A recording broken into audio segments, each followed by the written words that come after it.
Muy buena jornada para todos, bienvenidos a este programa en el que vamos a empezar a darle un perfil especial a este diciembre, ¿no? Termina el año, venimos con 2 años bastante complicados por este tema COVID y algunas otras situaciones que se fueron dando, pero particularmente con el tema de la pandemia. Nos golpeó muchísimo como sociedad, nos golpeó en lo familiar, nos golpeó con nuestras amistades, con gente conocida, con gente que, quién sabe, en algún momento podríamos haber conocido. Hasta artistas reconocidos, de renombre, gente que por allí uno admiró durante toda la vida, se nos fue a causa de esta enfermedad. Y en esta enfermedad lo que tuvimos como particularidad es que se le dio muchísima importancia a aquellos que nos brindan seguridad y a aquellos que nos brindan toda la asistencia sanitaria durante toda nuestra vida. Hablamos de la policía, hablamos de los referentes de seguridad de diferentes áreas y hablamos de médicos, enfermeros, de personal sanitario que todo el tiempo estuvo en el medio de este campo de batalla luchando a brazo partido para poder evitar más muertes en nuestra provincia, en el país y en el mundo.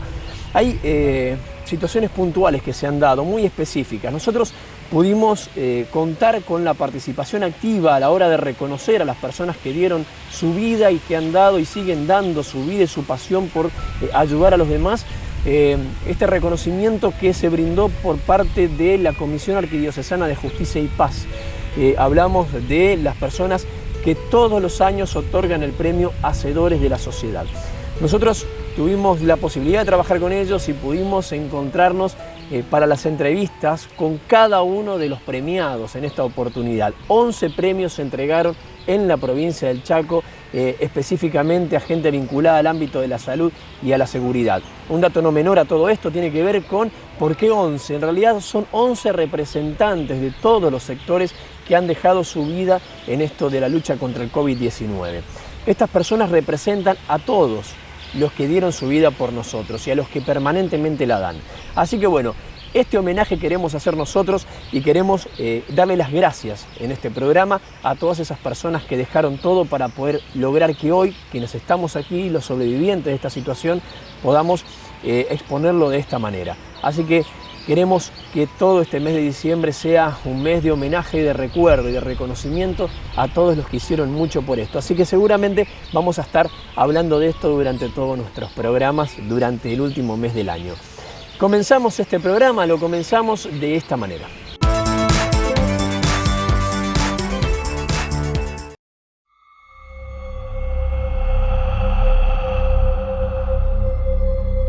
Las autoridades sanitarias de Argentina reportaron este sábado la primera muerte por coronavirus en el país y en América Latina. Se trata de un hombre de 64 años, quien regresó a la capital argentina después de un viaje a Europa.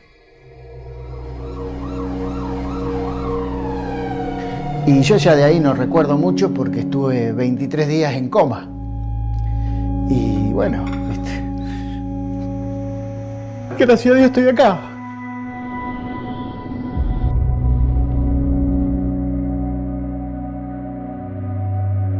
Después me llama mi hijo.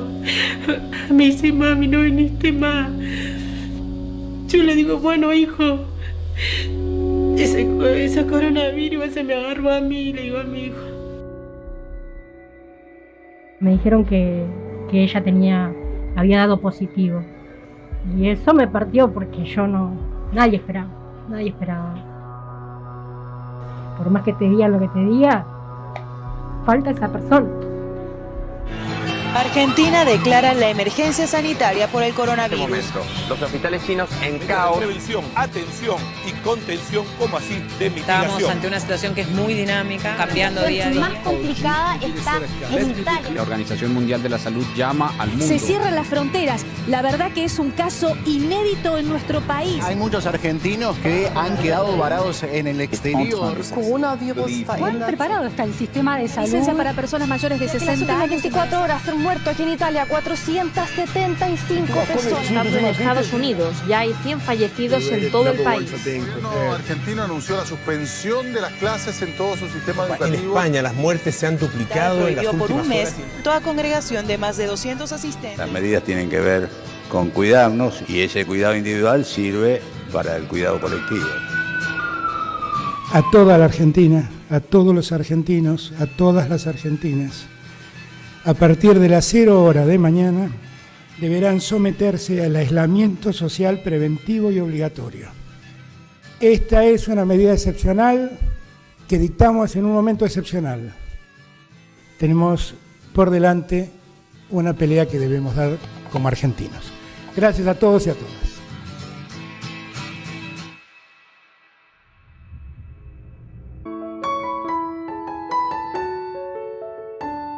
En el Hospital Perrando existe el consultorio de febriles, en donde por lo general cuando una persona llega con síntomas, lo primero que se hace son los testeos para saber si esta persona tiene que tomar el aislamiento y también obviamente para el tratamiento que va a llevar esta persona. Quienes estuvieron batallando en este tiempo fueron los enfermeros. En este caso estuvimos dialogando con Carmen Lugo, quien nos comenta acerca de la situación que vivieron ellos muy pero muy por dentro del consultorio de febriles. La escuchamos. Nosotros estuvimos trabajando desde el día 1. Fue muy desolado porque quedamos solitos, quedamos nosotros los enfermeros casi sin médico, y el que nos dio las primeras soluciones fue el doctor Pascual, con la doctora Trejo y la doctora Constanzó, que es la jefa del servicio de febriles, y fue algo desolador porque estábamos luchando contra algo que no veíamos. Solamente teníamos que, nosotros como enfermera, que ya de muchos años acá del hospital, tuvimos que afrontar todo eso, pero gracias a que tuvimos personas como nuestros jefes que nos enseñaron a todo lo que sea lavado de manos, protección, hasta hoy, gracias a Dios, estamos todos bien y no nos contagiamos. Yo lo que le dije a mis compañeras es que no teníamos que tener miedo, porque el miedo nos podía hacer equivocar, y nosotros no teníamos que tener equivocaciones. El miedo siempre está entre todos nosotros, pero teníamos que fortalecernos y no tener miedo, porque el miedo hace titubear también. Entonces teníamos que fortalecernos y encomendarnos a Dios. Yo me encomendé a Dios. Y ahora, fortaleciéndonos más, ya sabemos contra qué estamos luchando, porque ahora sabemos en definitiva, porque la ciencia nos está dando más conocimiento y nos va dando inmunidad. Así que ahora hay que seguir luchando y seguir protegiéndonos.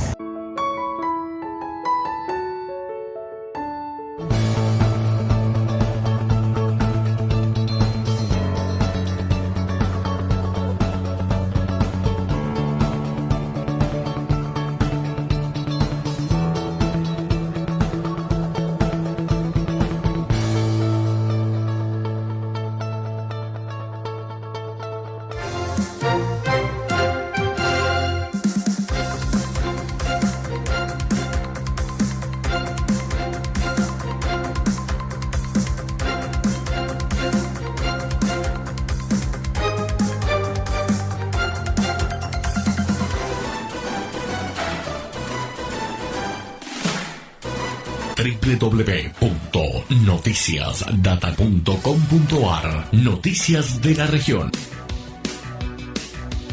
Actualidad, locales, nacionales, interior, espectáculos, deportes, policiales. www.noticiasdata.com.ar.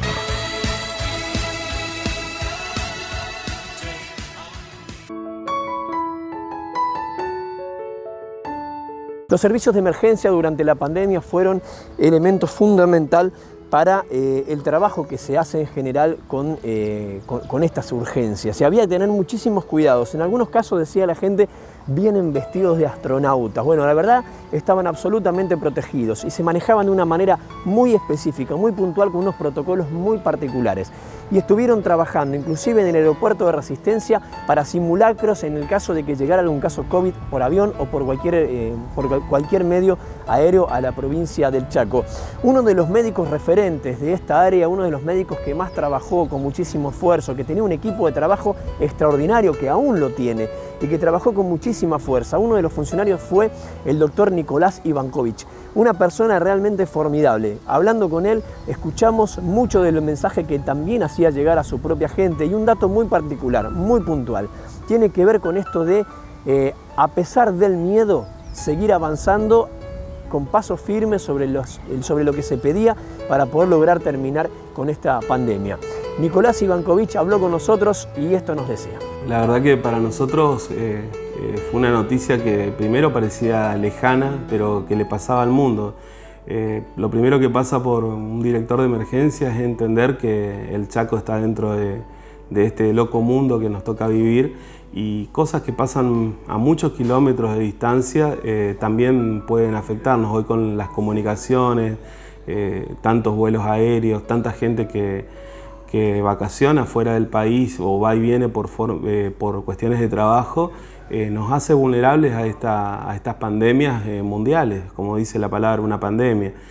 Nosotros lo entendimos así, nos preparamos para esto en la dirección de emergencia, para catástrofes, desastres.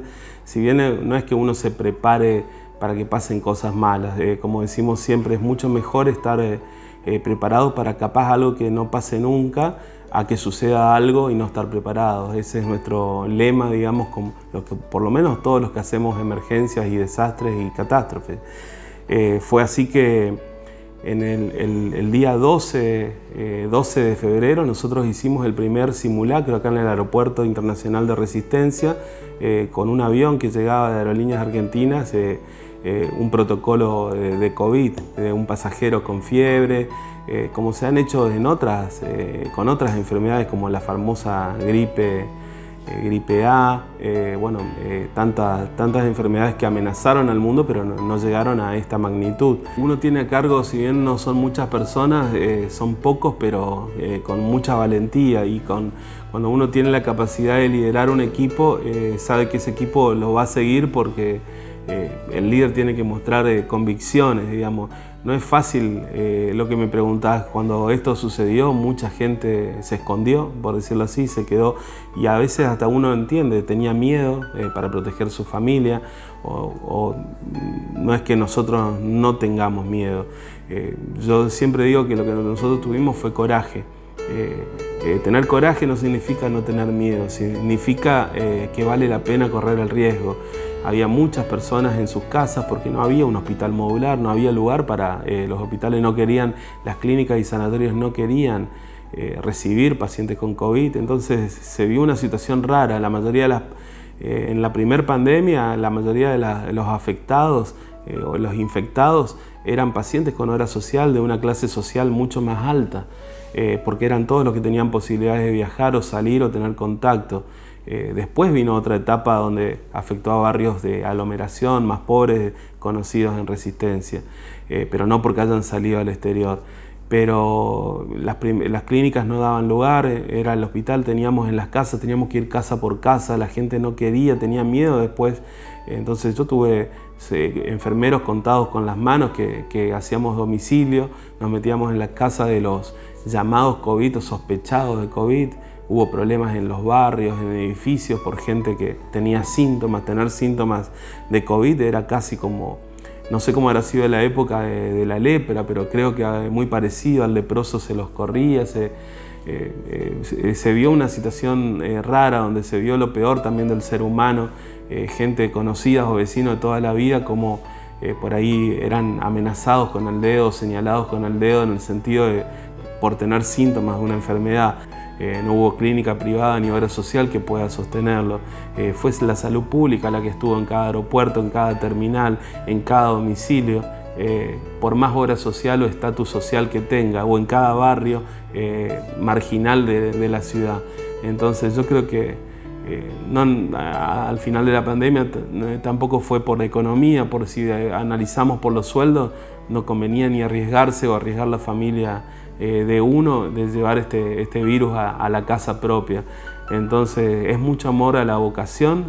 Los que hacemos salud pública realmente tenemos una vocación de servicio, no lo hacemos por el dinero o por lo que podamos progresar económicamente, lo hacemos porque realmente lo sentimos y nos servimos para otra cosa. Yo creo que ese es el mensaje para la gente, que aquel que haga por vocación lo que le guste ser, que lo haga, porque no hay cosa más linda que trabajar lo que realmente a uno le haga.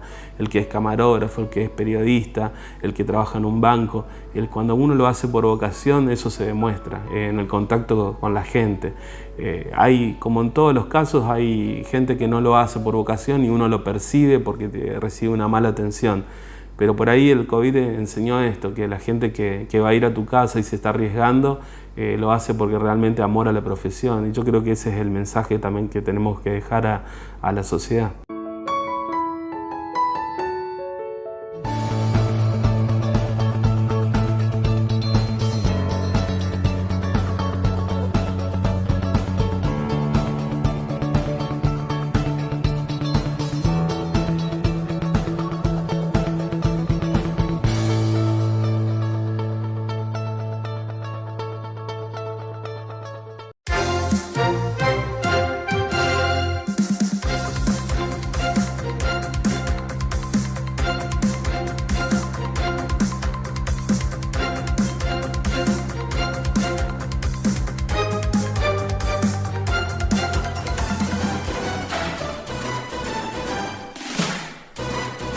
www.noticiasdata.com.ar. Noticias de la región. Actualidad. Locales, nacionales, interior, espectáculos, deportes, policiales. www.noticiasdata.com.ar.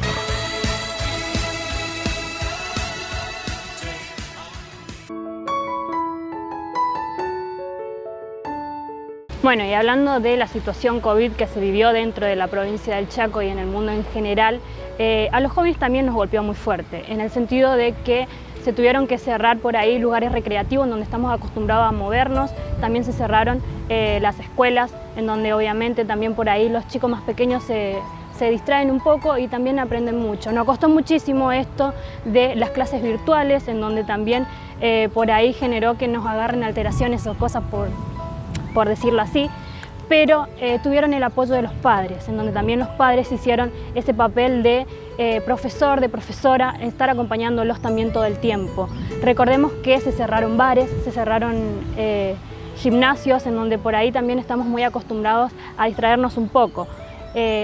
Pero hablando de esta situación, estuvimos dialogando con un médico del Hospital Perrando, estamos hablando de Fernando Tito, quien nos contó la situación en la que él también tuvo que padecer de esta enfermedad, ya que a él también lo tocó muy de cerca. Fue él mismo quien contrajo el COVID y tuvo el acompañamiento de su esposa, quien también lo estuvo sosteniendo a él y también a toda su familia. Con este apoyo y con el apoyo de sus compañeros, él nos contaba cómo salía adelante. No, la verdad que fue una sorpresa porque el Chaco fue una de las primeras provincias del país en donde se empezaron a registrar los primeros casos, y fue también una sorpresa porque muchos médicos del hospital fueron los primeros contagiados de la provincia, los médicos del Hospital Perrando. Así que fue así la forma en que nosotros recibimos al COVID, y bueno, y con todo eso empezó la preparación para enfrentar la pandemia. Recuerdo que los primeros días de enero se escuchaban que aparecían los primeros casos en China. No pensábamos que iba a llegar a la Argentina y menos tan rápido al Chaco, pero bueno, cuando se empezaron a detectar los primeros casos, creo que la mayoría de los médicos sentía que estábamos preparados para empezar a atender los pacientes si era necesario, digamos. Sí, yo llevo alrededor de 10, 11 años como médico.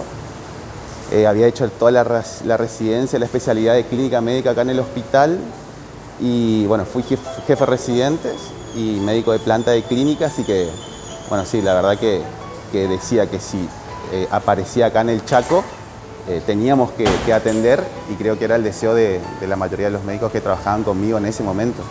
La verdad que había mucho miedo, o sea, todos los días era un desafío porque era una enfermedad desconocida. Sabíamos que en el arranque de esto la enfermedad no tenía ningún tratamiento, o sea, no había vacuna, y era exponernos día a día al riesgo de saber que nos podíamos infectar, enfermar y llegar a morir también, ¿no? Yo estuve enfermo, o sea, en el mes de octubre me contagié de COVID acá atendiendo en el hospital modular. Estuve 10 días aislado en mi casa, pero sí en el 10º día empecé con disnea, con falta de aire, ya no me podía bañar, no me podía afeitar, recuerdo, no tenía fuerzas. Entonces decidí venir a internarme. Estuve 5 días internado acá en el hospital modular con oxígeno y bueno, por suerte pude recuperarme. Pero sí hubo varias noches de angustia porque uno realmente no sabía qué iba a pasar. Yo sabía que estando internado había en ese momento, en octubre de 2020, un tratamiento que se llamaba estándar, que era el oxígeno, los corticoides y la hidratación, y que había un porcentaje de pacientes que andaban bien con ese tratamiento. Pero bueno, siempre la incertidumbre de qué iba a pasar si por ejemplo, uno termina intubado o si uno se muere, ¿no? La verdad que uno se plantea muchas cosas en ese momento, de cómo reorganizar todo. Me acuerdo que me tomé 2 semanas de licencia para recuperarme bien y decidí volver a trabajar. Volví a trabajar porque la pandemia continuaba y la verdad que el Hospital Perrando tenía un excelente grupo de médicos y no quería dejarlos solo, digamos. No quería rendirme por lo que había pasado. Entonces tomé la decisión junto con mi familia de volver y seguir trabajando y no renunciar a esto, digamos. Yo le digo que todavía es una enfermedad que queda mucho por estudiar, que falta conocer muchos mecanismos de cómo esta enfermedad daña a los pacientes, pero que es evidente que con la vacunación bajaron mucho la cantidad de contagios.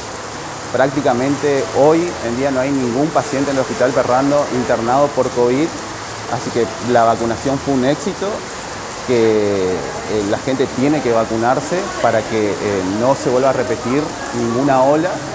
En este momento sabemos que en Europa está complicada la situación, pero que si Argentina y el Chaco mantiene alta la tasa de vacunación, es muy probable que eso no ocurra acá.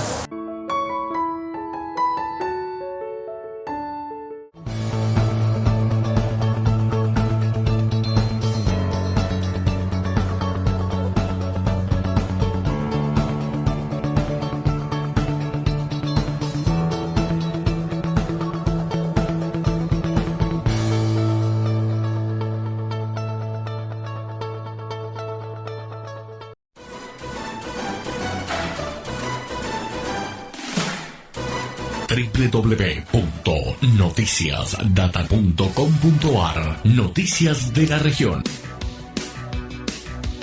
Actualidad. Locales, nacionales, interior, espectáculos, deportes, policiales. www.noticiasdata.com.ar.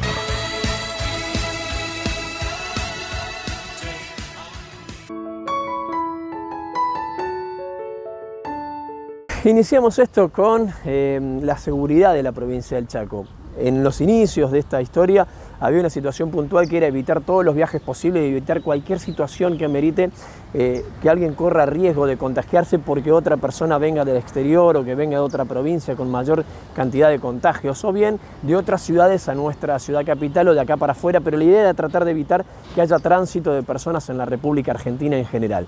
De ahí las cuarentenas y de ahí vienen las restricciones que mantuvimos durante todo el año 2020 y gran parte del 2021, por lo menos del inicio del año 2021.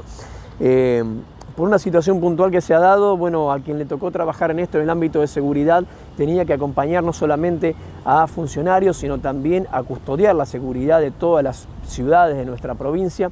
Y entre estas personas hubo un referente que golpeó muy fuerte y que nos dolió muchísimo y que la verdad junto a otros que han pasado por la misma situación y nos han dolido igual, pero tuvo mayor repercusión su nombre debido a la situación que vivíamos, al momento que vivíamos y a todo lo que pasó en su entorno. Hablamos del comisario post-mortem René Pogonza. Es una persona que es muy querida en el interior de la provincia del Chaco, una persona que estaba trabajando en el Sausalito hacía muy poco tiempo, y quien nos cuenta la historia de René Pogonza, del comisario post-mortem René Pogonza, es su hija Maru, y queremos agradecerle a Maru por este contacto que ha tenido con nosotros para la Comisión de Justicia y Paz y por supuesto para nuestro programa. Hablamos con Maru Pogonza de su papá. Obviamente él siempre hablaba de cuando se jubile, de cuando él todo era cuando se iba a jubilar. Bueno, pretendía disfrutar de su tiempo, obviamente, y de su familia, bueno, de sus amigos, supongo también. Pero bueno, lamentablemente no pudo ser así. Y la verdad es que eso es algo muy personal y creo que solamente él por ahí lo hubiese sabido. Lo que sí, él sí me decía que estudie para que no esté como... vio que la vida del policía demanda mucho tiempo estar en su profesión. A ellos, si lo necesitan, tienen que ir, tienen que estar. Casi siempre una fiesta no pasan con su familia, los cumpleaños y todo eso. Entonces, como que todo eso él quería evitar para mí, algo mejor, digamos. Maru, ¿cómo era tu papá como papá contigo? ¿Cómo se llevaban? El trato que tenían, ¿cómo era esto? Un poco la intimidad, no mucho, pero por lo menos para poder recordar quién era tu papá. No, bueno, él obviamente siempre nos inculcó el valor del estudio, eso principalmente, del trabajo, que teníamos que estudiar sí o sí para poder tener nuestras cosas, para poder por ahí ser un poquito más independientes sobre nuestro tiempo. Y obviamente, como todo padre, por ahí medio estricto y esas cosas, pero bien, siempre, la verdad que nunca nos faltó nada, eso siempre digo. Siempre estuvo para nosotros cuando necesitamos, así que la verdad que no, obviamente no, jamás me voy a poder quejar. Jamás me lo hubiese esperado. Aparte, en ese momento había hecho poco tiempo que él se fue a trabajar para Sausalito y la verdad que no pensé, porque es un lugar bastante lejos y no, la verdad que nunca pensé que iba a pasar todo eso, no al menos de esa forma. Hablando con él sabía que estaba enfermo, pero él tenía que ir a Saspeña para poder hacerse el hisopado y demás, a lo que no pudo llegar a ir, por lo que todos sabemos que se descompensó antes, y obviamente pasó bastante tiempo. Y bueno, estaba en la casa de una tía justo en ese momento y me llamó un compañero de él diciendo que lo llevaban a terapia a Castelli porque, posiblemente tenía COVID. Así fue que me enteré. Yo estando lejos encima, lejísimo. Sí, la verdad que eso es algo que todos nos planteamos porque por ahí pensábamos que de alguna forma se hubiese podido ganar tiempo y asistirlo de alguna manera. ¿Qué fue lo último que te dijo? Nosotros la última vez que nos vimos en Gancedo, justamente porque nosotros estábamos en Saspeña y bueno, unos días antes que decreten la cuarentena, yo me fui a Gancedo con mi abuela, con su mamá, y bueno, justamente la última vez que yo lo vi fue para mi cumpleaños. Después ya no lo vi más. Yo me despedí de él justo ese día, esa mañana del cumpleaños, y no lo vi más. Señores, nosotros les proponemos la próxima semana una segunda parte del producto que les presentamos en la semana actual. Y la idea es, de acá en más, seguir trabajando sobre estos temas y acompañarlos permanentemente a través de este programa que dimos en llamar Hablamos de la Vida Misma. Dayana Muniz, Javier Muniz, nos despedimos. Hasta la próxima semana, que tengan una excelente jornada y no se olviden, prepárense porque la semana viene muy movida.